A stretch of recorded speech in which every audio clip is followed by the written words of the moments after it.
Set this up. We live. Yep. We here. Sorry, I didn't know you were still okay. Hey, everybody. Hey, everyone. We know probably one person might tune in at this moment. Maybe it's lunchtime. Right. I don't know, ladies, but we're here with Take a Seat with Keisha and Candace, and we are in our final installment of Letting Go and Moving Forward series, and we're going to cover a very interesting topic, which is sure you guys saw it. Church hurt. Yes, a lot of us have experienced it. A lot of us know someone that has experienced it, so we want to make sure that we cover all bases of the challenges going through experiencing church hurt, actually go in depth about the definition of church hurt. So we say church hurt. Everyone knows what that term means. Yes. But Candace and I were talking once, and we're just like, you know what? It's not necessarily church hurt. It's not church that's hurting us. It's people. It's people that's hurting us. And we relate that to church, and then we just kind of mush it all together. Yeah, like it's church that hurt me. They did it. So as we did, we went into more in depth about the definition, and then we're going to give you guys some solutions on how to push through and move forward past church the people in the church that hurt. Right. So let's talk about what is church. What is church? Church is a place of community, right? Yes. Where people come to find hope, identity. They want to be loved, accepted. They want to share their gifts. Hi, Tamara. They want to share their gifts, and they want to grow in their relationship with Christ. That's what people go to church for, right? Most people. We do have those others. But we run into issues because we're all people with emotions. We're all unique. Yes. We have different cultures. Issues. We grew up differently. Yes. Yeah. We all grieve differently. We all get upset differently. We all communicate differently. We hear differently. We listen. So if you throw all that stuff into the mix, it can be messy. It can be messy, and it create a lot of layers of different things that you kind of have to peel back and then get to the root of the problem. That's right. But Candace and I love church. We are for church. Jesus loved the church so much that he gave his life for it. Yes, so why can't we love church? Absolutely. So we're going to talk about that. Yes. You can lead us off, Candace. Or did you want to do the solutions? Well, did you want to give a testimony first about how we've experienced it? You know, we can. Well, I'll go through an example of what church hurt can be, or people in a church that hurt. Let's just say people hurt. People hurt. In a church. Now, so a personal testimony that I experienced with it was many moons ago. My husband and I and our family decided that we wanted to visit a new church. We were recommended. First, do the history, because your husband's dad is a pastor. My husband's dad is a pastor, and we were with my husband's father's church for over 10 years. And through prayer and fasting, the Lord led us to move forward. And so, Lord didn't necessarily give us where we needed to go at the time. So we took recommendations from people close to us as far as what would be a good church for us to continue our spiritual walk. We were recommended a church, and outside of the situation, it was amazing. I mean, the facility was awesome. The pastor was anointed. Everybody there was just so happy and excited, and I mean, they were just great. Everything you want in a church, right? Everything you wanted. It was just like the checklist was just off the chain.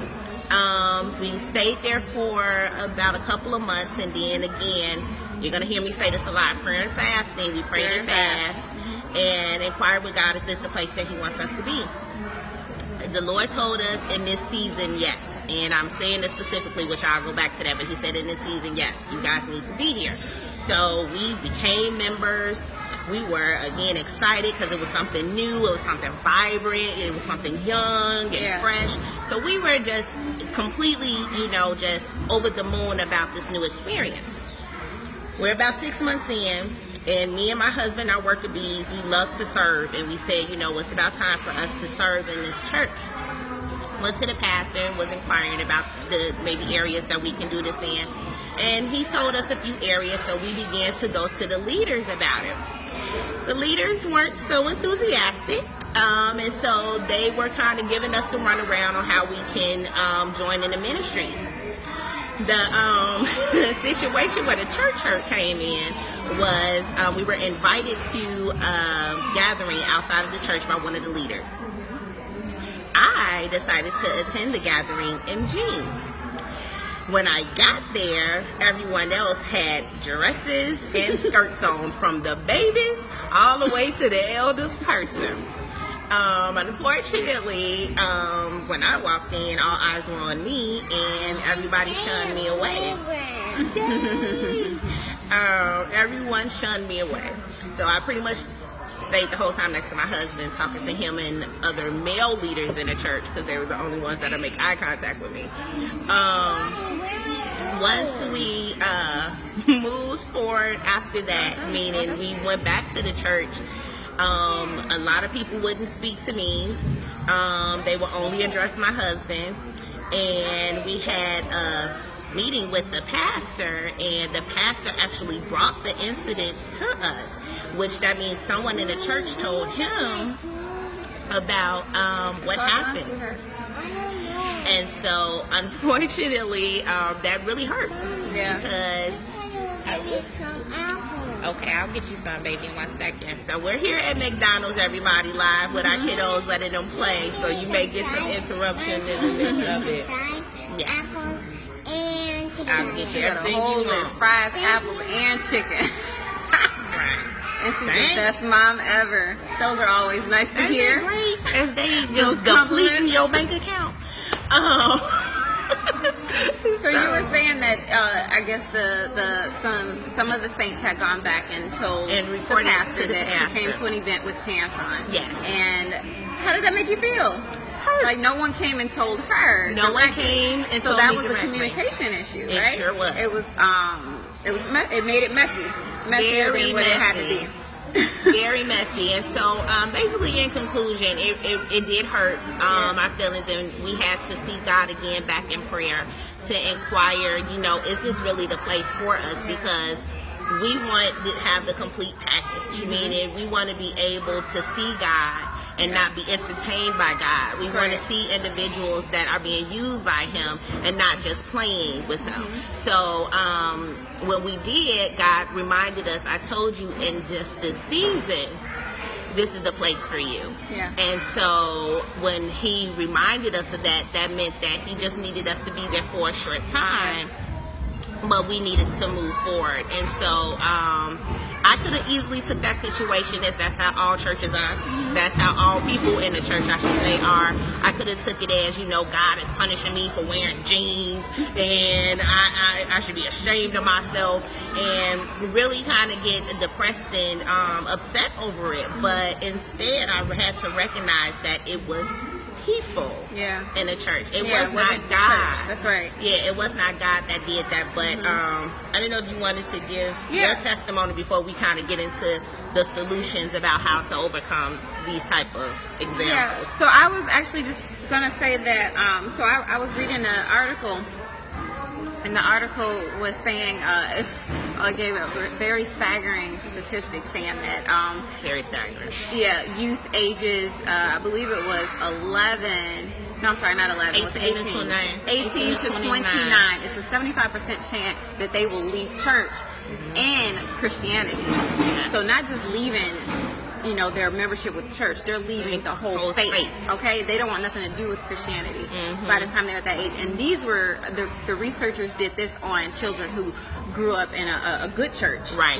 Had maybe one or two parents at home, but they were supportive. They had A strong foundation. Strong foundation. So.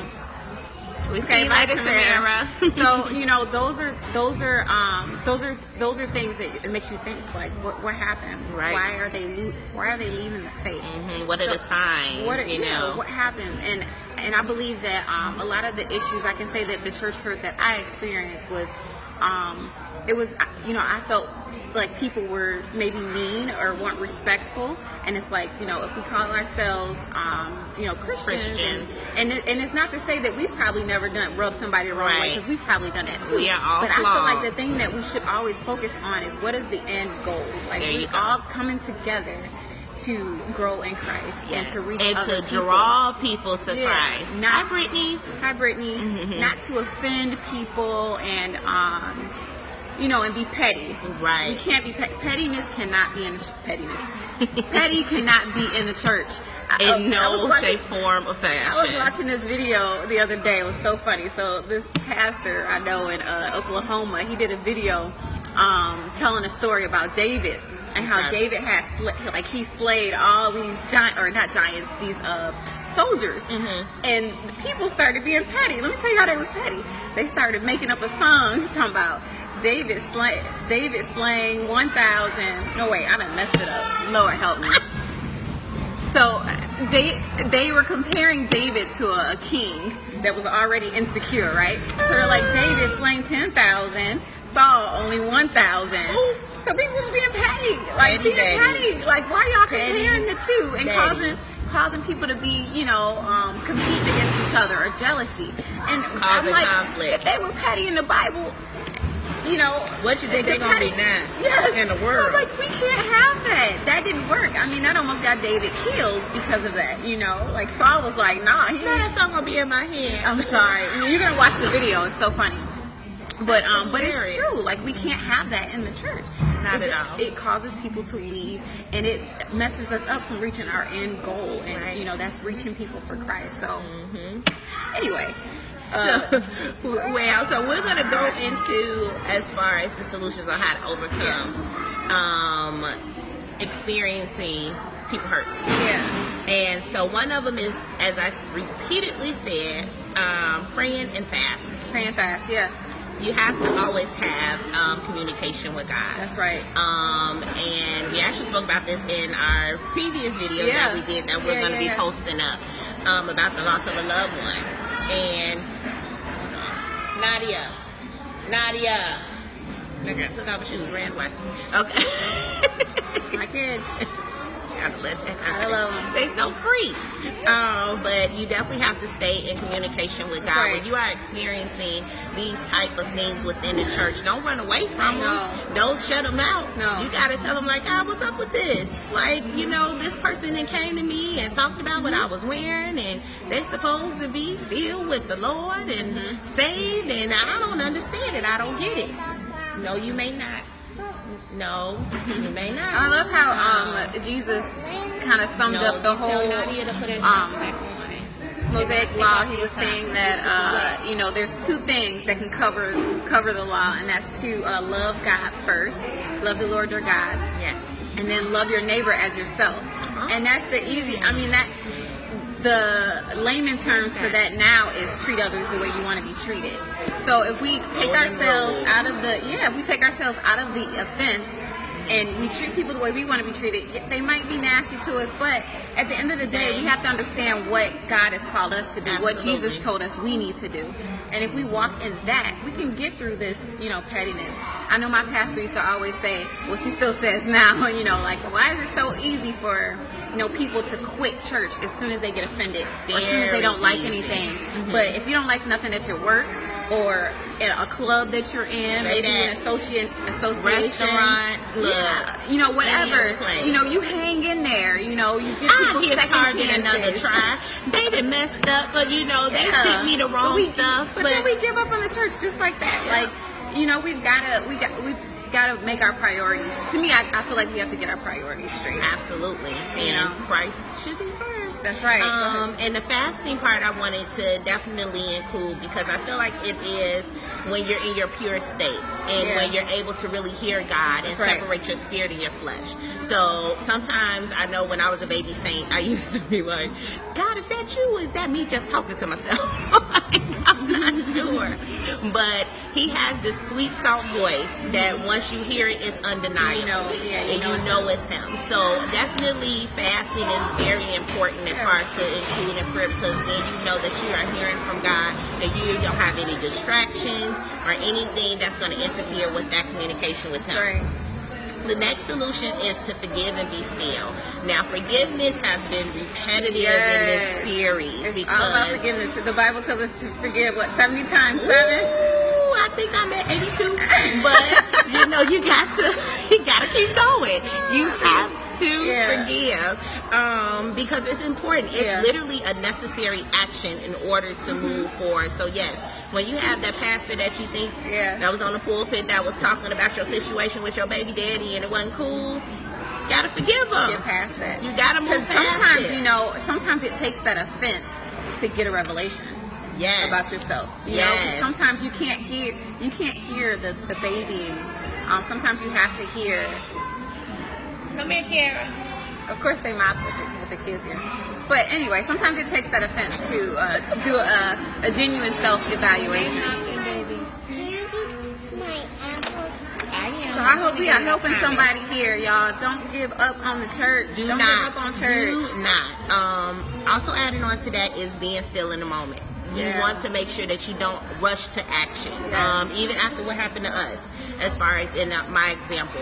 We had to be still and wait till God told us and confirmed with us, this is the season I wanted you in to stay at that church, but I do want you to move forward. Be still and know I am God. The other thing, oh gosh, I just lost it. No!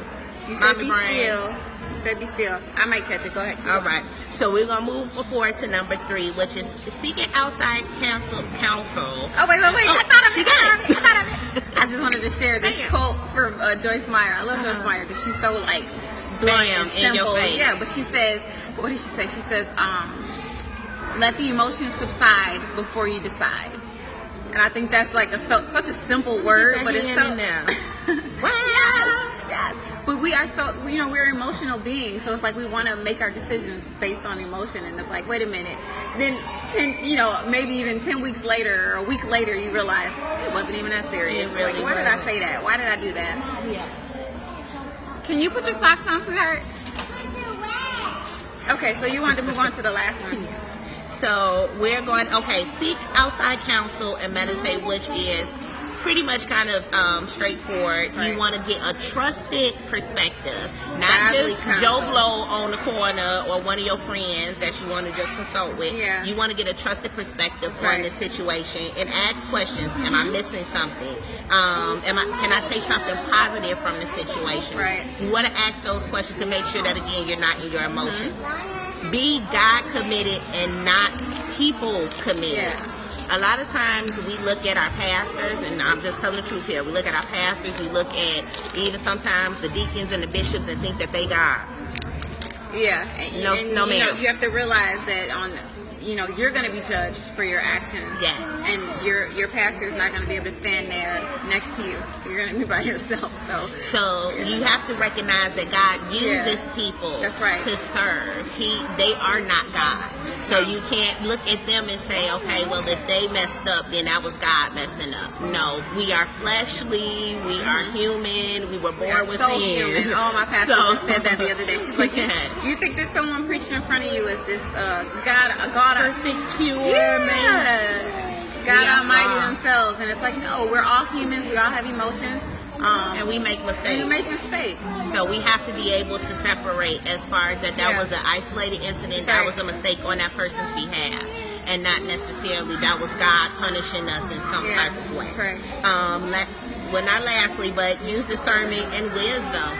Kind of self-explanatory. You want to make sure, again, that you're understanding that is the person that was flawed. Use the discernment and know that maybe was the mistake. And use wisdom to see how you should move forward. You don't necessarily, again, want to rush into action and then end up maybe leaving a church that could have blessed you and benefited you. That's right. Or maybe God wanted you to be there for a longer season. Yeah, exactly. And lastly, be an active example. Yes. This is extremely important. A lot of times we experience things within a church and sometimes turn around and do the same thing to somebody somebody else. That's right. Or we decide to stay in the church and just be mute to the situation, miserable, or bitter. Woo. Now, I can tell Or you backbiting, talking about everybody, but then smiling in their face like that. That's not progressive. I can That's tell regressive. you how many Yeah. saints I done ran into, child, that is just not happy with their situation at the church, and they take it out on people. Yeah. And all you have You to don't do wanna is do that. you don't want to do that. You want to be the active example and showing how you should treat people, which is what Keisha said earlier. Yeah, Treat love people- your neighbor as yourself. Jesus said it. Yeah, I didn't say it. Jesus didn't. said it. Well, look, Jesus said it, not me. Let me point to different directions. But he used you Okay. to say it. So, but yeah, so that is very key. Be an active example within your church, especially our next generation, as Yes. the terrible statistic that Keisha said. Yes, we that gotta- statistic again was 75% of youth ages 18 to 29 will be done with church Yes. and done with Christianity. Yes. So that means they leave the church and leave the faith altogether. altogether. So we got to draw our babies back. We got to get them back to Yes. having a relationship with God and That's right. actively being Christians, using His principles and being able to be the examples for their babies. That's right. And so if we stop it here, Neil, Her name is Jazz. hi, Miss Jazz. Jasmine. Hey, Jazz. If we stop it here and just say, look, I'm just gonna worry about myself and that's just it, then Yeah. what's gonna happen with our babies? What's gonna happen Yeah. with the generation after Yeah, that? and we have to be that example for our kids. If we're upset in church or we're upset at people and we're acting out of feelings and emotions and just being plain old nasty, like how are we going to expect our kids to treat people? How are we going to expect our kids to be excited about church when their memory is going to be like, the church got on my mama's nerves or the church got on my daddy's nerves and I don't want nothing to do with the church. And we don't want that to happen, okay? We do not. We know that church, hey, her name is Michi. Hey, Michi. We know that church is here to help us. Church is community. Yes, Church is where as we people said grow earlier. spiritually. We want church to survive. I'm So hungry. Okay, we're we gonna don't get want you to believe that statistic of 75% of youth ages 18 to 29 leave the church and leave the faith. That's the worst statistic I've ever heard. Like Absolutely. I almost cried at that. 'Cause it's real, you It's know. real. And I think about that. I log on to Facebook and I saw the other day one of my friends is in an atheist group, and it's like a friend that we grew up talking about the ministry, talking about Jesus, and you know, they're in an atheist group, and all I can do is pray and love that person, but it hurts me because I'm like, what happened?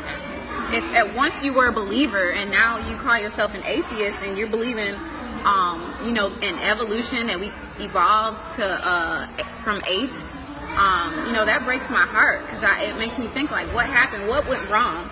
And you know, we want to have hope for our children. We want our children to grow up and know that they don't have to turn to drugs. They don't have to turn to promiscuity. They don't have to turn to anything to find their identity.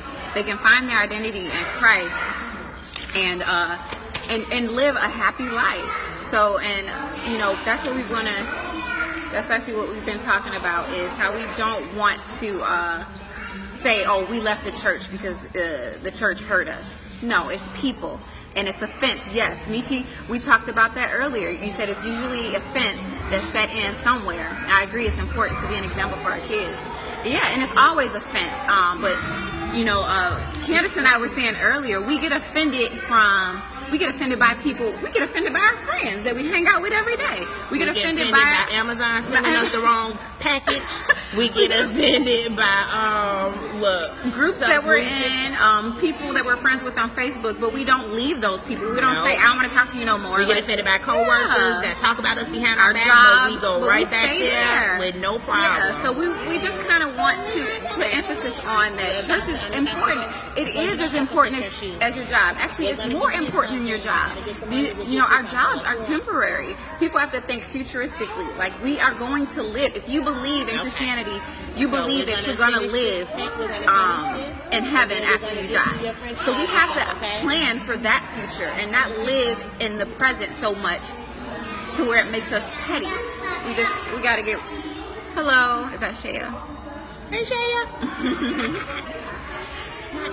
Yeah, so I hope that this is a long video, but guys, I hope that anybody who's dealing with hurt from people in church and they feel like church is just it's not what It's not for them. not for them anymore, or they feel like they don't need to go to church, they can just attend online. We are here to beg you to give church another chance. Please. Give it another chance, because it's for you. Natty Poop. And our kids are climbing all over the furniture. So we love you guys, and we hope y'all get something from this video. We'll probably post it on YouTube so that our male friends and our male counterparts can kind of hear some of it, because it's not just a woman issue, and we only posted it on this video on this platform today because we knew it was a part of the series. So hey, amen, praise the Lord. All right, so we love you guys, and we hope y'all have a good, productive day. Productive, Yes. and amazing, wonderful day. My strong ASM crew. Yes. Be great, y'all.